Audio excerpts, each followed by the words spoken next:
पाक हसन ते पाक हुसैन दोवां शहजादे आपस विच कुश्ती करन लग पे।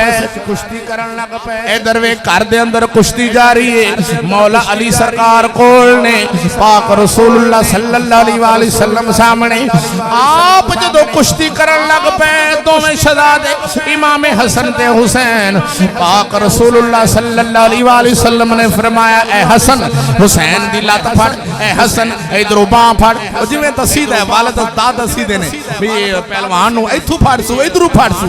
मेरे आका अलैहिस्सलातु वस्सलाम ने फरमाया हसन हुसैन दी लत फड़, इंज करके डेग सू, इंज करके थले कर।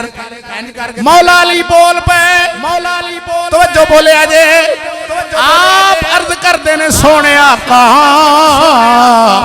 वड्डा भी हसन है ते दा भी हसन नूं दस दे पै जे।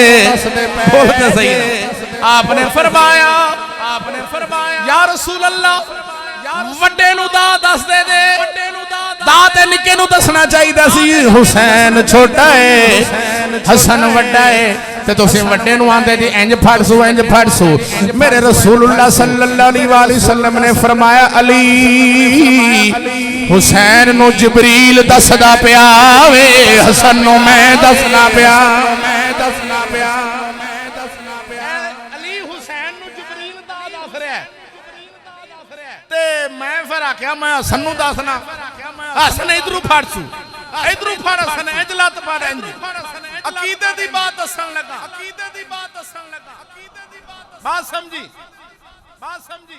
जिबरील दी शान वड्डी है या रसूल दी शान वड्डी है? रसूल पाक दी शान वड्डी है। ते रसूल केड़े पासे ने? बोलते सही है सुत्या।